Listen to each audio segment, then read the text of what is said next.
that. And we're going to go ahead and pour that rice in. That's enough rice. You put too much rice, more than that in there, and it'll thicken up. And then you'll have more of a stew.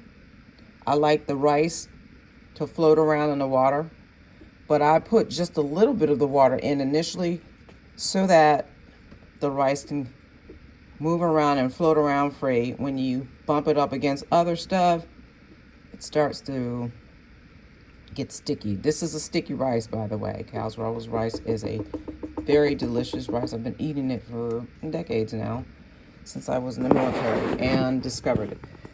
Now, this is all we're going to start off with until the water starts to do a little percolating. And then once we do that, we're going to turn our attention to this over here. And this is the rest of the ingredients for our soup for the day. I like green bell pepper. That's my starter. But then I love red bell pepper. It's a sweeter. Orange being the same, gets a little less sweeter. And yellow, I just love just to eat yellow by itself, raw or cooked. I love all the bell peppers. And so we have a nice little melody of each. I took a little bit of each, cut it up into little small chunky chunks, minced size, if you will, slightly diced. And then back here behind, I took a small head of fresh broccoli, chopped it up, and my goal is to take the broccoli that's big and make it look like broccoli like that. They all look the same in different various sizes, but that is as minced as I like it, because I don't like to put this in right away. I like to put it in when it gets medium, when it's still a little bit of crunch, and then it's cooked enough. That right there is my favorite. Celery. What is soup without celery? You must put celery in. That's just a regular one stalk. I cut it down to about maybe 2 inches. Cut it in half and then just chopped it down to that. So that's just one little small stalk of celery. Fresh, never frozen. And my spinach. I always love to go get my spinach, and thank God Walmart is just across the highway from where I am, because I can just go over there and they always have freshly stocked spinach. I love baby spinach preferably, and you can go in there and just get it. It's one of my favorite things. I eat it raw. I grow it when I do my garden. Didn't this last year, but will next year, Lord's will. Not next year, this year. It's a new year, I forgot. So I got a little small party-sized cup, as you can see there, and I've just went through the bag, cleaned it, pulled it out, wiped it off, and put it in that cup there to store until we're ready. Over here is where we're going to get into the proteins. My all-time favorite, of course, is the Italian sausage. I go to Wegmans specifically for the sausage. They sell it as preppers for making homemade, self-made pizzas. They put it on their pizzas in the restaurant, and they used to have a restaurant in the one in Fredericksburg.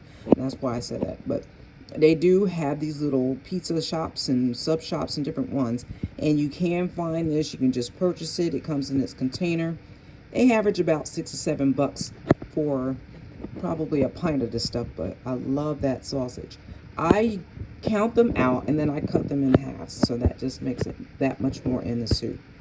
Those I'm going to go ahead and leave like such, simply because there's more protein. If this was just a sausage, Italian sausage soup, I would cut them in half, and it gives a little bit more bite in each.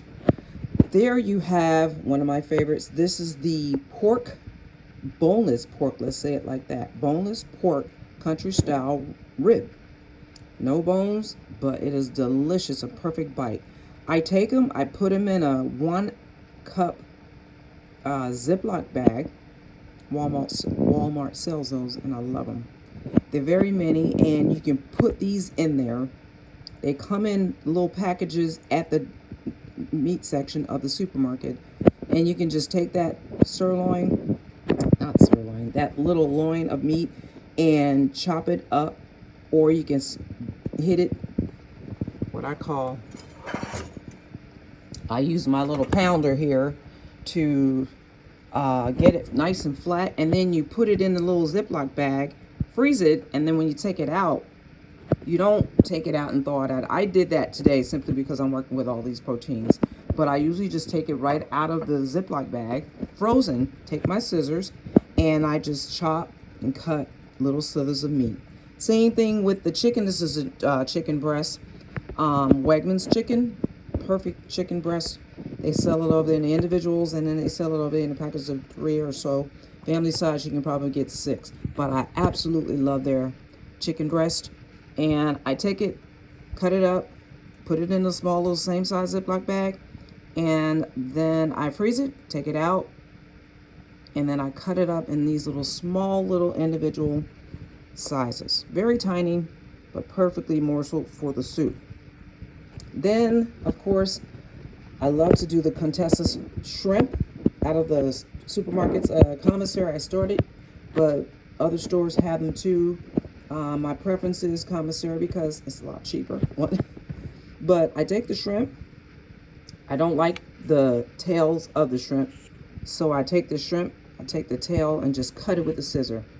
I usually have them frozen and then cut all that off. But when I take them out and meal prep them, I take them, cut the tail part off, and then I take the shrimp itself and cut the shrimp in half. That's probably going to be a size medium shrimp.